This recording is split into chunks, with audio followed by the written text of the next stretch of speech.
Hallelujah. Ndabashuje mu izina rya Yesu. Nshimye Imana ituzanye mu nzu yayo iki gitondo.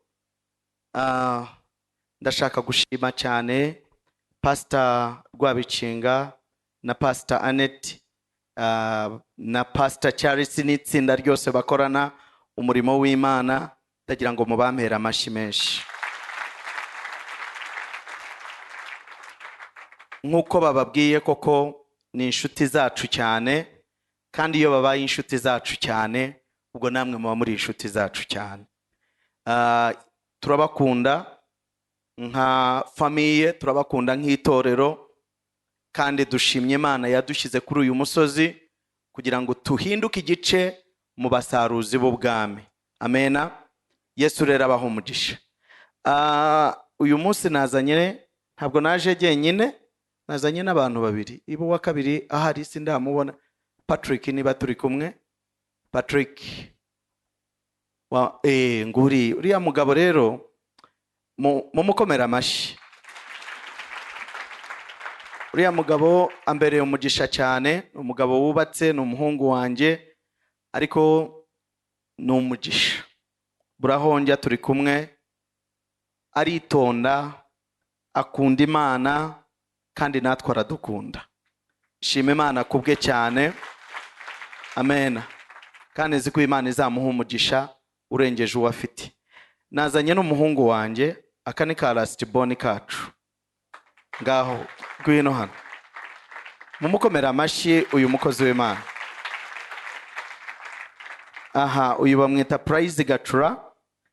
Niwe impamvu nazanye nawe uyu munsi, niwe usigaye mu rugo, abandi bose bari ku mashuri. Ubu rero umugabo ari mu mwaka wa 5.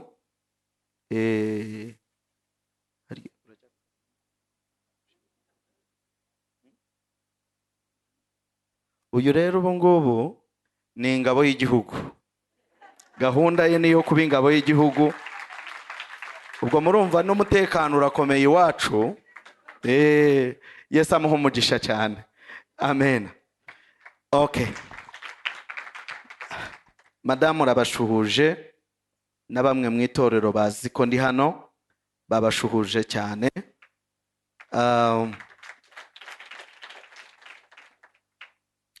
Iki cyumweru tumaze iminsi twiga ku ijambo ntekereza ko ari ryiza, twahawe insanganyamatsiko. Nta kintu cyiza nko kuba mu masengesho y'iminsi 40 ariko mufite n'intego y'ubumana nziza. Amena. Ndagira ngo bantu bicaye hano bari muri iri torero mwumve ko ari amahirwe akomeye kuba aha hantu hari inzu y'Imana. Nza bwa mbere nahingukiye i Remera. Mpingukira i Remera, naje Imana yambwiye, nahagurutse aho narindi mu gihugu cyo narindimo. Imana yari yambwiye kuza mu Rwanda, imbwira n'agace kitwa Nyamirambo. Nta muntu mpazi, yewe harimo n'abo twari tuziranye bari mu tundi duce, ariko Imana yari yabimbwiye. Ndaza ngo ngere i Remera, abantu bampa amakuru avuga ngo i Nyamirambo ntabwo hashoboka. Noneho ngira ngo n'umuntu wandebye areba uko ngenda, reba ikigare cyanjye, nibwo bwa mbere mu matwi nanjye nari imeze nk'umusazi, kuko Imana intuma kuri uyu musozi wa mo Kigali nari ntarabona umuntu ugendera mu igare nkanjye watangiye itorero. Nari umukozi w'Imana ariko ndi munsi y'ubundi buyobozi, nkorera munsi y'ubundi buyobozi. Numva ari ibintu bigoye. Baravuga bati kariya gace rwose, nahuye n'abapasitoru bagera muri 5 bambwira amakuru. Baravuga bati rero kariya gace, bamwe 3 muri bo bari barahatangiye itorero riranga, birananirana, baradimisiona. Umwe aranambwira ati jewe banahama ikibanza cy'ubuntu, ntabwo nagifata. semana ibi ni ibiki? Ndaza nyine uko nazaga, ibyo nasanze narabisanze, mbona uko hateye, ntabwo byari byoroshye. Kuba rero hano hari inzu y'Imana, uyu munsi wenda hano hakabaye hari amashambure y'abigurisha, mushobora kutabyumva, ariko ni ingenzi. Niba dukikijwe n'amazu ameze gutyo, ni ikimenyetso kigaragaza ngo n'ubu naha niko hakabaye. Turumvikana neza? Niba nta nzu y'indaro iri hano, agace kariya murimo Kigali baratwerekaga bakanyereka batiriya ni inzu y'umupfumu, uriya ni umucwezi, uriya noneho ukabona ahazengurutse hose urahabona ibintu.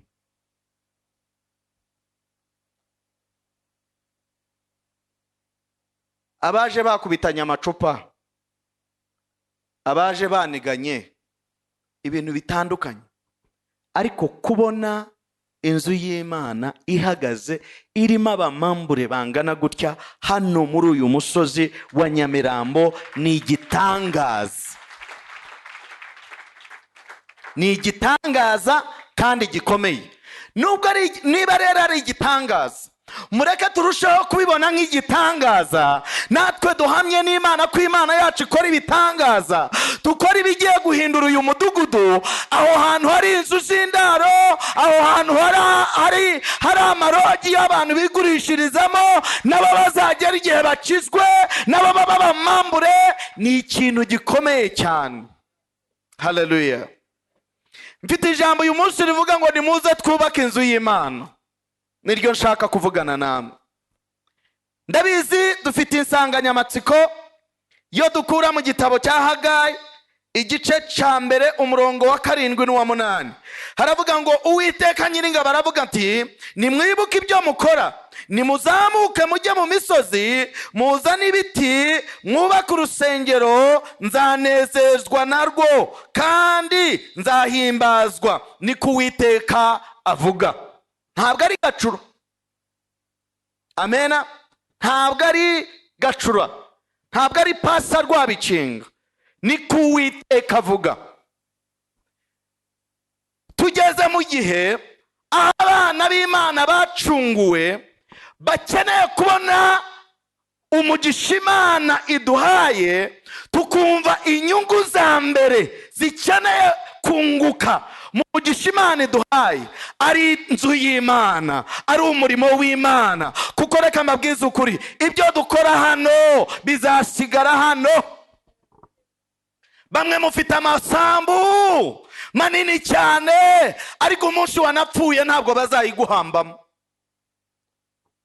Hano gahunda iravuga ngo ni Rusororo, ni Nyamirambo, ni Busanza n'andi marimbi yo mu mirenge. Ntabwo ari mu nzu yawe hari. Biratangaza kuba ufite hegitari bakagushakira metero imwe ubugari, metero 2. Hari igihe ubujyakuzimu buriya ni kangahe? Mwambwiye mwoka byaramwe, ntabwo specialist mbizimo ko mwandakariye, ariko mwebwe ntimuzajyayo. Mwebwe ntimuzajyayo, niyo mpamvu mbona mwafunze amasura. Mwebwe ntimuzajyayo, ariko je nzajyayo. Muraho? Ubwo muranezerewe ko mutazajyayo, barakubeshya uzagenda. Uzagenda wanze ukunze. Ukuyeho nitwagira amahirwe Yesu akagaruka vuba, aho niho dufite ayo mahirwe. Kandi nanone ni ubwo bari bugusengera ukazuka. Lazaro n'uyu munsi ntakiriho. Yesu yaramusengeye arazuka, ariko nyuma yarongeye arapfa. Noneho rero jewe ikintu kimbabaza ni kimwe, ni ukuntu tuza iyo dufite bwa butunzi bwose, uricara umunsi wamanutse. Hari umugabo umwe uherutse gupfa mu gihugu cy'abaturanyi hariya Uganda, yari umukiri. Apfuye bajya kumushingura. Noneho bari muri ba basitari bazwi cyane, abasitari bagenzi be barangije baragenda muri yamva yuko bayikoze neza, barangije basuka bashizemo amafaranga abajura baraza bari barayishizeho uburinzi imva barayishizeho uburinzi ariko batangira kuyicukura ngo batangire kuyicukura yewe batangira haza na gahunda mu nteko y'igihugu bavuga yuko bakoze amakosa gufata umutungo w'igihugu bakawushira hehe mu mva ari amafaranga niyo yaba ari ayawe iriya note by the way iriya note dutunga yaba ari ya 5 yaba ari igihumbi nangwa 2 nangwa 500 bayita ngo it's a legal tender. Legal tender means you don't have right upon it. Ntuyikoresha icyo ushatse, hari ibyo yagenewe gukora. Ni nayo mpamvu gusanze uca iriya noti fite uburenganzira bwo kukurega nubwo yaba ari yawe kuko si yawe. Buriya amafaranga ntagira nyirayo, mu gitondo na yawe ejo na yundi. Murimo muranyumva neza? Ibintu ufite rero uyu munsi urasa nkaho ari ibyawe, wanditseho na titiri, hariho izina ryawe, land title Nyirakamana Byukusenge, handitseho no ku modoka hariho izina ryawe. Ariko reka nkubwire, ku munsi wapfuye, umunsi wapfuye ntabwo uzamanuka na ya land title. Turumvikana? Tuzariraho gakeya, na madama arireho gakeya, nangwa umugabo arireho gakeya, niyarangiza asubireyo yisiga utwo ku maso, kireho n'utwaha, yambare n'umushanana, ajye no muri saratansiyo, ajye arira mu rwego rwa kidipo, arira mu rwego rwa kidiplomati. Bya bindi byose azamakinga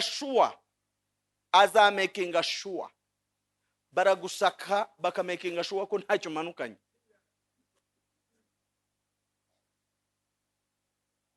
Noneho rero dufite amahirwe, tutarava muri iyi si, ibi byose tuzabisiga. Yego ni na byiza, Bibiliya iratubwira ngo umukiranutsi asigira abana be n'abamukomokaho umwandu. Ni byiza cyane. Zigama, uzigamira abana, uzigamira ejo hazaza. Abarokorerwa nandetse mwitwararike mwebwe barya nk'abari bupfe mu gitondo kandi mukazarama cyane. Fite abarokore barya nkaho mu gitondo agiye gusezera isi.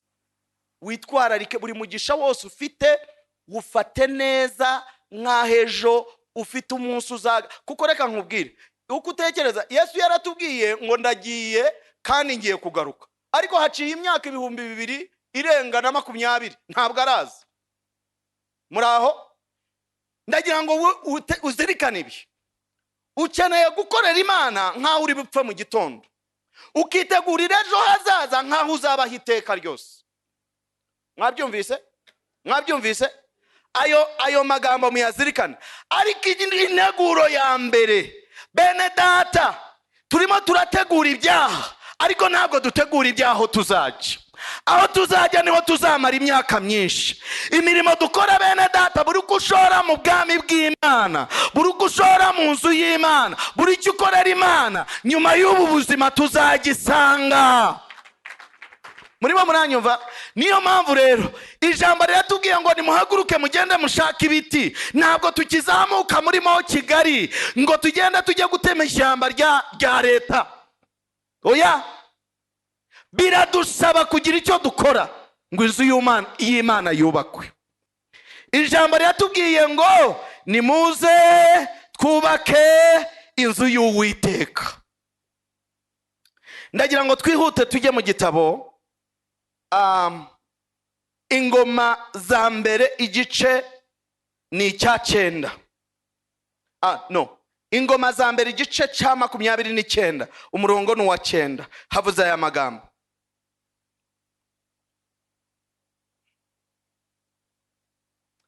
ijambo riratubwiye ngo maze abantu banezezwa nuko bemeye gutura, kuko batuye bafite umutima utunganye, kandi umwami Dawidi nawe yishima ibyishimo byinshi. Yesu ashimwe. Iki gihe cyari igihe cyo barimo batura bashaka kugira ngo bubake inzu y'Uwiteka.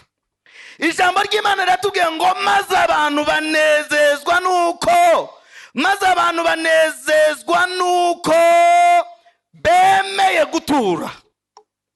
Bene data, iyo baguhaye amahirwe, iki cyumweru twarebye umugabo witwa Dawidi, uburyo yakoreye Imana, uburyo yahanze igitekerezo cyo kubaka inzu y'Imana, kandi mu buzima yari arimo byari bigoye. Yibuka ahantu Imana yamukuye, yibuka ukuntu Imana yamukuye inyuma y'intama, ashaka ikintu yakorera Imana. Ibintu byo kubaka urusengero, umuntu wazanye iyo idea ya mbere ku isi ni umugabo washomereye, areba iby'Imana yakoze mu buzima bwe, areba intambara nyinshi Imana yamurwaniye, areba ahantu Imana yamukuye, areba kuri Imana yamucukumbuye, areba ineza Imana yamugiriye, areba uburinzi bw'Imana yamuhaye, areba ubutunzi n'umugisha Imana imuhaye. Arangije aribaza ati, jyewe Imana nayikorera iki? Niwo yaje aravuga ati, dore ndi mu nzu nziza, ndi mu nzu y'imyerezi, ndatuye meze neza, jyewe Dawidi, ariko ya Mana yanjye yakoze iyo mirimo. Ihema ryayo ririmo iba mu nzu yiyo, iba mu ihema ry'imukanwa, ndashaka kuyubakira inzu nziza. Amaze kuvuga atyo, Imana irangira amubwira, tumva Dawidi we, ntabwo uzanyubakira inzu kugira ngo ugire n'uruhare rwo kubaka inzu y'Imana. Ni amahirwe atabaho. Niba hari ikintu mu buzima kinezeza umutima wanje, ni ukugira uruhare mu by'Imana ikora, ni ukuba igice. Nta nubwo ndimo mvuga ngo ni jyewe ubikora, kuko n'ibyo ikora niyo ibikorera muri jyewe, ntabwo ari jye, niyo abantu banezezwa no gutura, barimo baturira inzu y'Imana. Iyo urimo ukorera Imana, iyo turi muri iki gikorwa cyo kuvuga tugiye kubaka inzu y'Imana, hari ikintu wumva kigukurura, hari ikintu wumva kigusunika, hari umuneza wumva, hari ibyishimo wumva. Wari bwarebe iyo wubatse inzu yawe uburyo unezerwa, iyo ureba na cya gihe mugezemo, cya gihe cyiza, ubona imirimo, ubona ukuntu byiza. Amaso yanjye n'umutima wanje nta kintu kinezeza jyewe mu buzima. Numva ko Imana ari ikwiriye ikintu cyiza cya mbere, numva ntaranakibonera ari ikeneye kukibona. Ntabwo ndimo mbibabwira kubera ko naje hano kubabwiriza kugira ngo mbashushe, but it is a part of my life. Ni igice cy'ubuzima.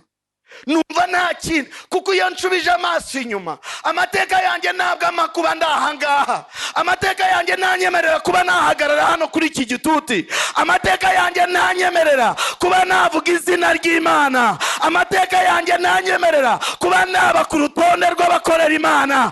Ariko reka mbabwize ukuri, mu ijuru hari Imana, barikora banezerewe. Umutima wawe umeze ute?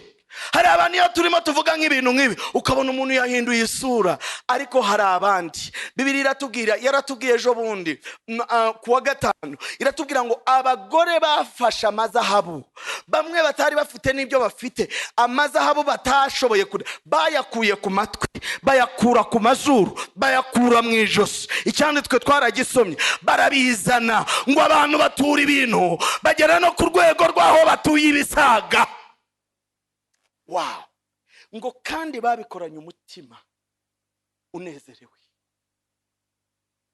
bemejwe n'imitima yawe. Icyanditswe ariko cyatubwiye umutima wawe. Muri iki gihe turimo, mfite agahinda mu mutima. Ni gute niba Imana igiye gukora umurimo wagutse muri iki gihugu, kuki itorero dusigara inyuma? Itorero ni twebwe leta yakabaye yibutsa, nangwa ahubwo ni twebwe twakabaye urugero. Nuko tuje mu nzu y'Imana, kuwa mbere narababwiye ngo icyiza, narababwiye ngo umwanzi w'icyiza cyane ni icyiza. Iyo ugeze ku cyiza ukanyurwa, ukanyurwa n'icyiza ugezeho, hari ubwo kwa kunyurwa kwawe kukubuza kugera ku cyiza cyane. Turumvikana neza? Ndagira ngo rero umuntu wicaye hano aricara akavuga ati ariko se ko ndeba ikidari hano niki sinumva akayaga kaduhuha. Ariya matara se twari tuyafite agira gutya. Aya makaro izi ntebe zari zihari. Yesu nashimwe cyane. Yesu ashimwe. Hari ibintu dukora tuzi ngo bigezweho, ariko nyuma y'igihe runaka bigatakaza. Muribuka aya makara kijyamo? Muracyabyibuka? Muribuka ukuntu mwicaraga mukumva bimeze? Ndibuka amakara kinjira mu rusengero iwacu twaricaraga ukumva rwose twakoze ibitangaza. None yahinduye ibara. Imana ikeneye ko tuyikorera umuhoro. Ndagira ngo twihute tujye mu byanditswe. Masaha yanjye arimo ariruka cyane. Tujye mu byanditswe. Haleluya. Nimuze twubake inzu y'Uwiteka. Amen. Ngo kuko batuye Uwiteka bafite umutima utunganye. Kugira ngo ujye gukorera Imana biragusaba ubikore ufite umutima utunganye. Ngo kandi umwami Dawidi nawe yishima ibyishimo byinshi. Yarishimye. Buriya nta kintu kiryoha nk'iyo ubona abantu bafite ishyaka. Kandi reka mbabwire, Imana kudusaba ibyacu si uko idashoboye kubikora. Reka mbabwire, murimo muranyumva bicaye hano, murimo muranyumva, buri muntu wese akeneye kugira uruhare. Buri muntu wese. Ntuzemere barimo bakora umurimo w'Imana ngo wicare ubindorereze. N'icyo ufite gitoya kirakora. Ntabwo Imana igusaba ibyo udafite, iragusaba ibyo ufite. Turumvikana neza? Babikora banezerewe. Icyanditswe kiri mu Migani igice cya 11. Migani 11 umurongo ni uwa 24 n'uwa 25. Haravuze ngo hari umuntu utanga akwiragiza, nyamara akarushaho kunguka. Kandi hari uwimana birenze urugero, ariko we bizamutera ubukene gusa. Umunyabuntu azabyibuha, kandi uvomera abandi nawe azavomerwa. Haleluya. Icyo ni icyanditswe, ni Gacuro wacyanditse. Hari umuntu utanga akwiragiza, nyamara akarushaho kunguka. Bene data, iyo dutanga, abantu benshi tureba icyuho cyaho twakuye, ni nacyo kitubuza gutanga. Umuntu aricara akavuga ati ariko aya mafaranga yavuye hano arasubira hati. Iyo wicaye ureba icyuho nta nicyo wakorera Imana. Ijambo riratubwiye ngo utanga akanyanyagiza arunguka cyane. Bene data, mu gutanga turimo dutanga dushyigikira ubwami bw'Imana, harimo urwunguko rukomeye. Ndagira ngo mwibaze, kuva iri torero ryubatswe ni abantu ki bari mu biyobyabwenge Imana yakuyeyo uyu munsi bakaba ari abakozi b'Imana hano mu rusengero? Ni bantu bangana iki ingo zari zarasenyutse zubakiwe hano muri uru rusengero? Ni abana bangana iki bashakiye hano? Urubyiruko rungana iki rwubakiye ingo hano?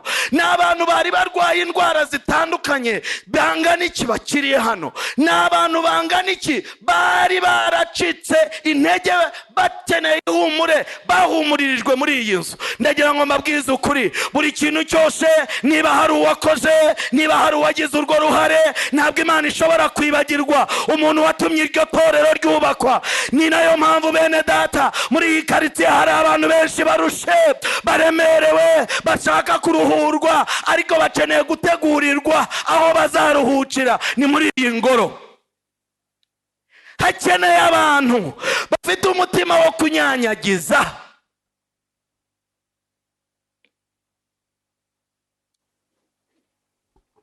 Abantu kenshi umutima wo gutanga uratugora.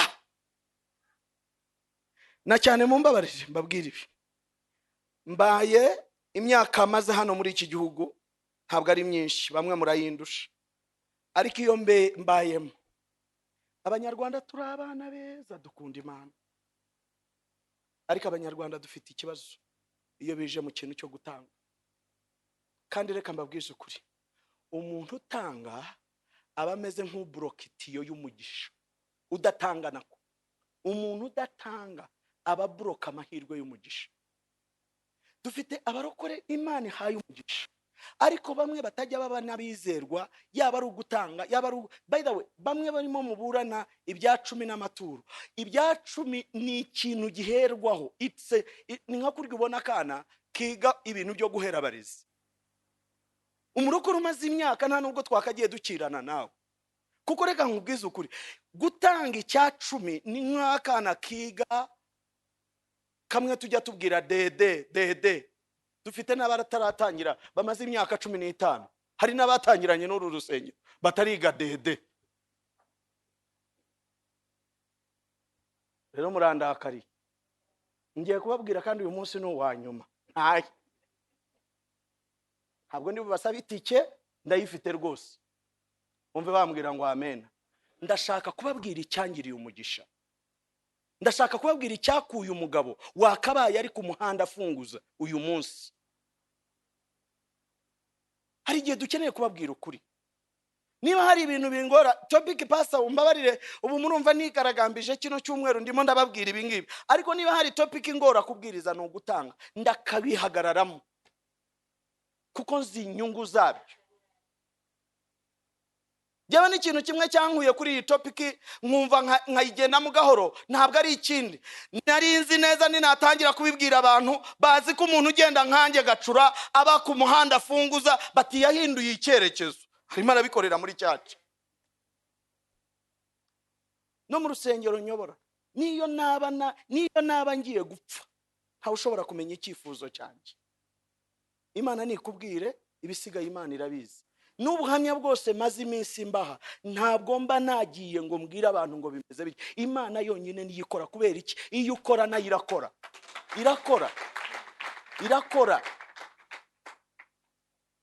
Ntabwo rero ndimo ndababwira, natangiye kwiga gutanga icya 10 ndi umunyeshuri, amafaranga bampaga mu rugo ya pocket money. Nkavuga nti rero jewe sinkora kuri pocket money yanje, niho ngiye gukura icya 10, nkakuraho nashigikira umurimo w'Imana. Narangiza niho nakuraga ayo mato. Buri gihe cyose numvaga mfite uwo murava, ariko uko nakomezaga kubikora nkabona Imana itoboye amasoko. Reka je mbabwire, niyo mfite adahagije. Narababwiye ubu turimo turubaka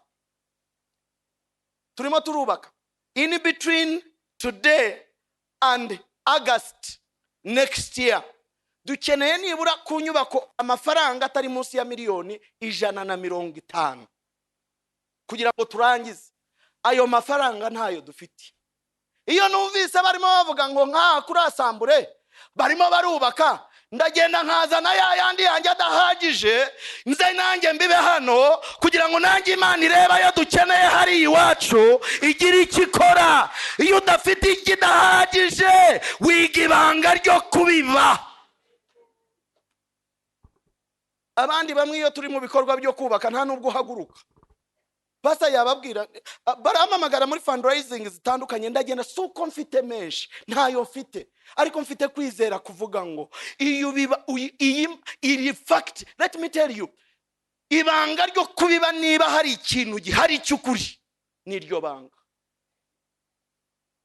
Nta murokore wize kubiba abibayisha. Reka mbabwize ukuri, niyo yaba adakiranuka cyane, ariko akiga ibanga ryo kubiba, akiga ibanga ry'ubuntu no gutanga, akaba umwizerwa mu cya 10 n'amaturo, niyo yaba adakiranuka cyane, kubera ko umugisha wo ufite amahame.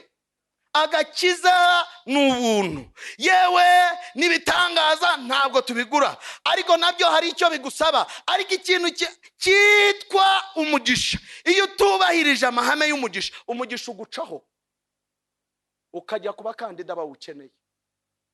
Genda musome ibyanditswe kugira ngo Yakobo downloading nako Isaka downloading umugisha kuri Yakobo, hari icyo yagombye gukora.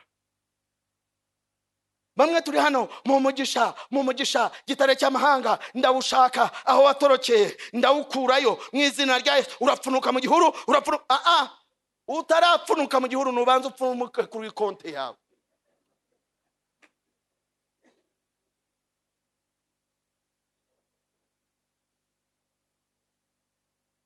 Bene data dukeneye, reka mbabwize ukuri, abana b'Imana Bibiliya iratubwira ngo tuzaguriza amahanga tuzayaguriza dute tutagira n'inzara zishima. Abarokore turi mu buzima, wazamutse mu gitondo umunsi wakurikiyeho wamanutse kubera iki? Uburinzi ku byawe ntabwo buhari.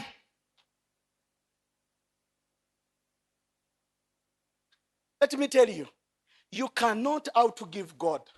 Never. Ntushobora gutanga ibintu birenze Imana. Bene data reka mbabwire, mufite amahirwe. Ndimo ndababwira, bantu bazi kwiyira inyubako igiye kubakwa.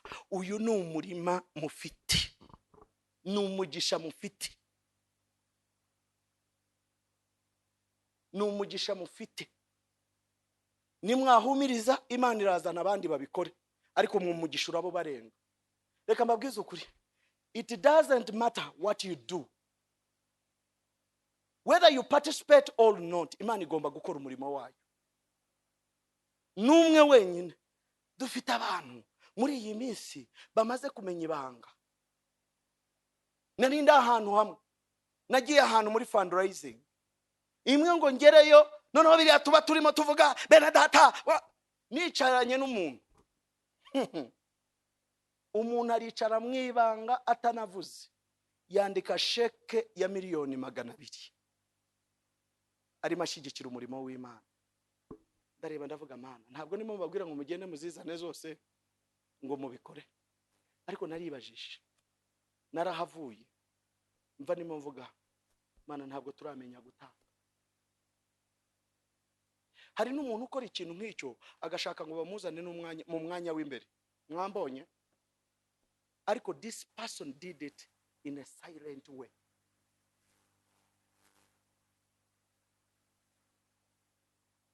Ejo bundi nabahaye ubuhamya ukuntu Imana yadusabye igitabo cyacu. Irakidusaba mu bihe bigoye, mu bukene bukomeye. Noneho rero harimo ibintu bimwe ushobora kwicara, ubuhamya zabo baho butaha kamareke, amasaha aragiye. Icyo gitabo tumaze kugitanga, twaricaye tubwira Imana, rero Mana, nta kindi tubikoreye. Imana iratuyobora ngo tugitange mpaka igihe inyubako izarangirira kubaka.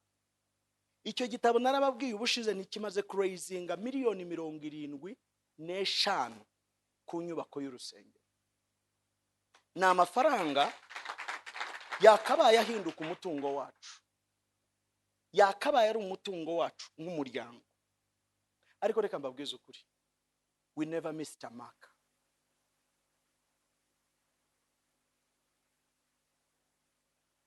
Turi hano umuntu aricara yaba yatanze ibihumbi 15 n'urugero, umuntu akumva reka ufite 15 ari ufite ukayatanga. Imana bikora ku mutima kurusha umuntu ufite miliyoni 200 adashaka kurekuraho n'igiceri. Murimo muranyumva? Igikomeye si ubwinshi bw'icyo watanze, igikomeye ni ubushobozi n'umugisha Imana iguhaye n'uburyo Imana ivugana nawe. Murimo muranyumva neza? Murimo muranyumva? Ntabwo mbizi, ariko reka mbabwize ukuri. Muranyumva barako? Mfite kwizera kuvuga gutya. Pastor, I'm sorry to say this, mu minsi zanzi ko nzaba umwe mu bagabo Imana ihaye umugisha muri iki gihugu, ntabwo mbishidikanya. Mbabwiye ibitambo birira bigiye bituruka ahantu hamwe agiye bandagenda nagiye kuvuga ivuga butumwa nkuko nagiye bakama icyo bita love offering. Mu mwanya wo kuyijyana mu rugo nyijyana ku nzu y'Imana. Kuki Imana itampa umugisha? Kuki tawuma? Kuki tawutanga kuri wowe? Kuki tawuha umuntu wahagurutse kugira icyo akora?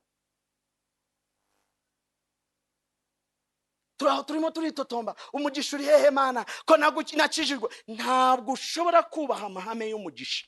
Ngo umugisha hari simako, hari rukuruzi. Iyo wahagurutse ugakora amahame y'umugisha, hari rukuruzi kurura. Abantu benshi beneda ndimo ndabahibanga, turi mu bihaye Imana ishaka guhitorera umugisha ku buryo ngo kandi hari uw'Imana birenze urugero. Dufite abantu bamwe babagugu, buri gihe cyose aho gutanga ahubwo baca n'intege abatanga. Iki cyumweru nababwiye ko jewe nigeze kuhinjira muri counseling y'abantu ba counselinga, ko gutanga kwanjye kurimo n'ubugoryi, kandi umwuka we iyo yakuganirije biratandukanye. Kuko jewe iyo yanganirije n'ibitotsi simbibona, niyo ngerageje kureba hirya ngo mbyikuremo ntibishoboka, mpaka ndekana ari uko namaze gukora icyo numva yanyoboye. Munsi yashize kare agahungu kacu kabaho ubuhamya, Imana yatuyoboye gutanga imodoka yacu turimo dusakara urusengero. Imodoka ngo tujye kuyitanga, ndicara ndibuka nari muri dushe ndimo nkaraba, ijwi rirambwira ngo nimutangire ya modoka. Ndicara ravuga se Mana, tumaze twatanze igitabo, tumaze gutanga udufaranga, tumaze gutanga iki, none nakamodoka nakakura kajyana. Ariko buri ijuru rireba riraturebera. Ako kamodoka se ndimo ndwanaho nako kari mawazo, kari gafite ibibazo.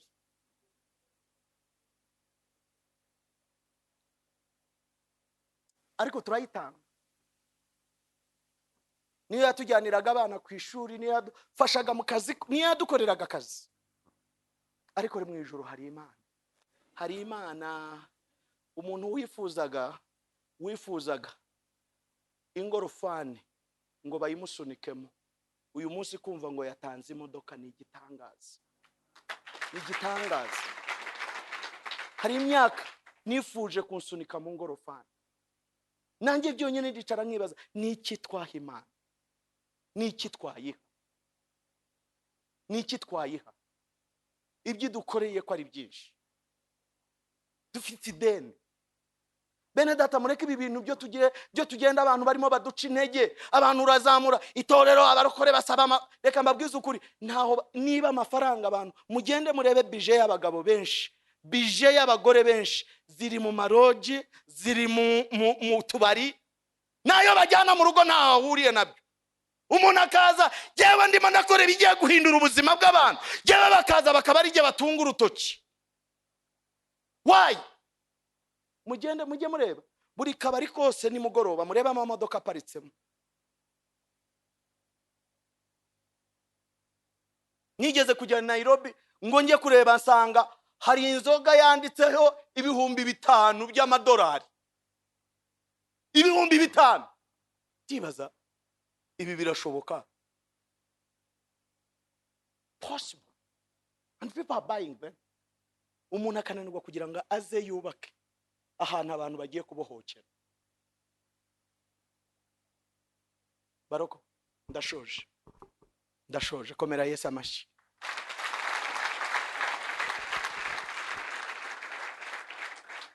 Ndagira ngo tugire uruhare muri uyu murimo. Mureke turebe Nyamirambo yari yarigaruriwe n'abadayimoni, Nyamirambo yari yarigaruriwe n'umwanzi.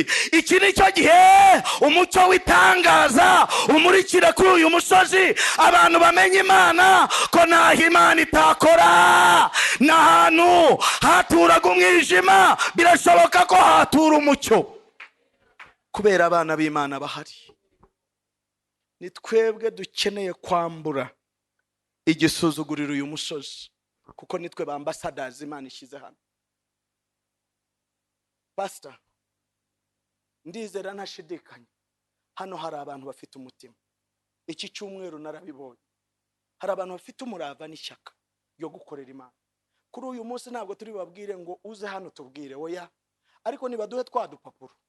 Umuntu uko ayoborwa akora uko umutima w'umugiriye inama, ariko tubikorane wa mutima ukunze.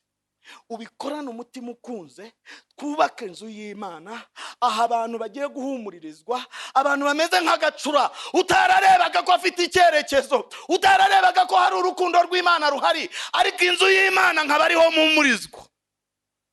Hari benshi bameze nk'uko wari umeze, hari benshi batuye mu mwijima, Imana ishaka kuzana mu mucyo.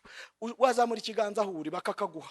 Protokoli mudufashe, mwihute tubikore vuba twihuse rwose. Zamura ikiganza bakaguhe, bakagusange aho uri, tubikore mu izina rya Yesu. Tubikorane imitima yacu, imitima ishaka. Hano hari abantu nta muntu ukeneye kuvuga ayo ufite yose, wumva umwuka wera ari yakuyobora, ariko ubushobozi bwawe bungana gusa. Ntiwicare ngo urebere abandi.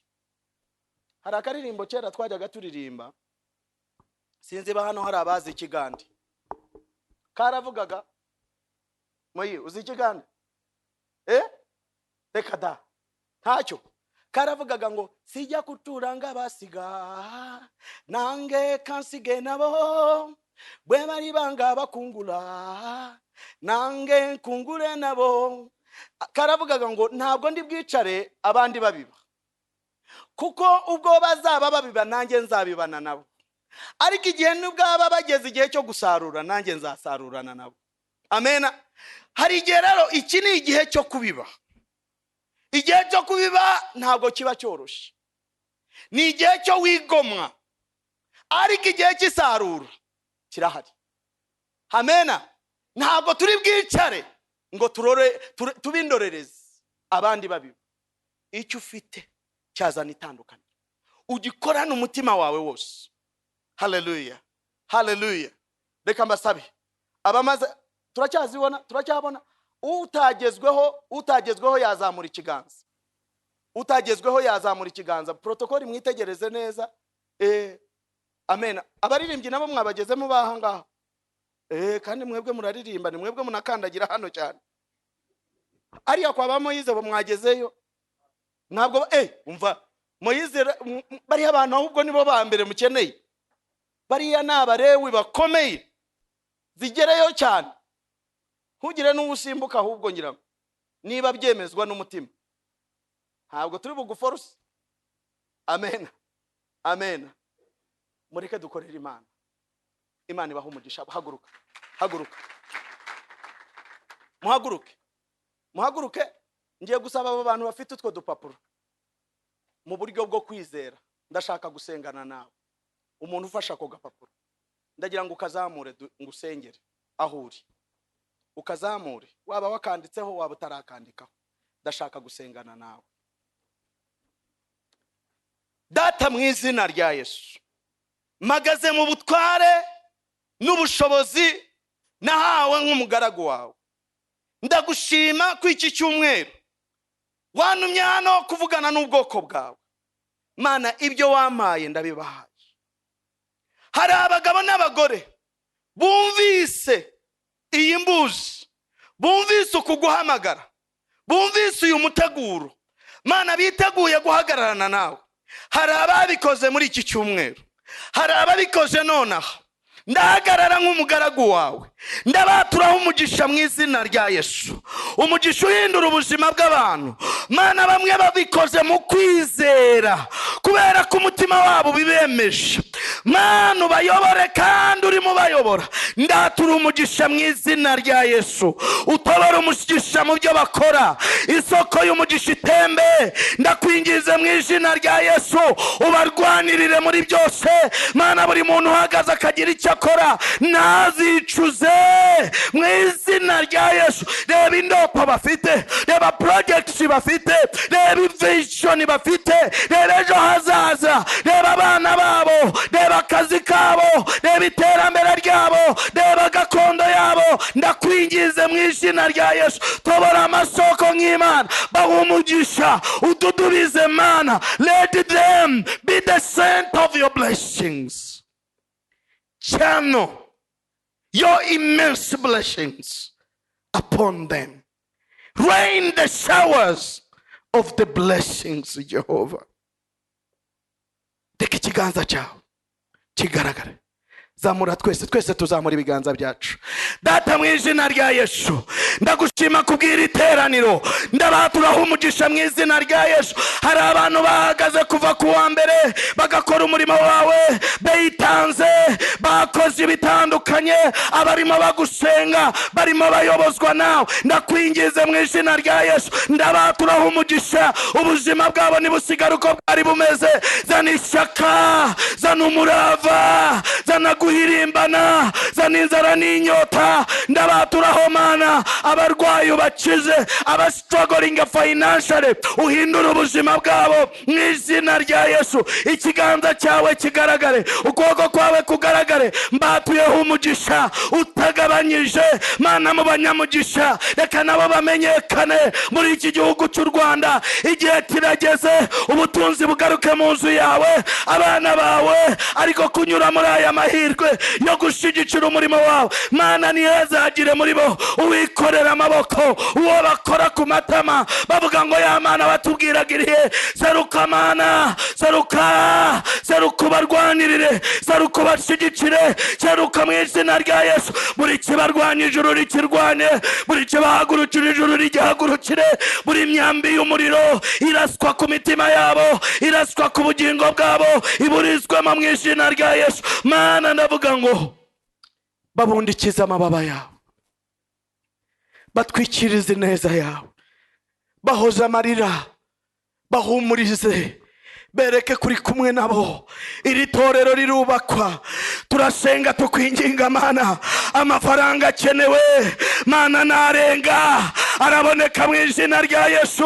Uyu murimo urakoreka, uyu murimo urakoreka, uyu murimo urakoreka. Inzu yawe irubakwa Papa, inzu yawe irubakwa. Abanyabyaha barayikirizwamo, abaraye indayi, abigurishaga, abatakuje barakumenya. Reka ukuboko kwawe kuhabe Mana. Ndagushimye, ndasiga umugisha wawe hano, ndasiga umunezero wawe hano. Icyubahiro cyawe kihabe Mwami Mana, kihabe. Iyi nzu yuzuremo kubaho kwawe Mana. Abantu baburi ibisubiza ahandi babibonere hano, abantu barushe baremerewe bahumuririzwe hano, abantu batagira kivurira nibagera hano bumva ihumure riturutse kuri wowe. Ndabigushimiye ni mu izina rya Yesu, amen, amen. Yesu abaha umugisha cyane.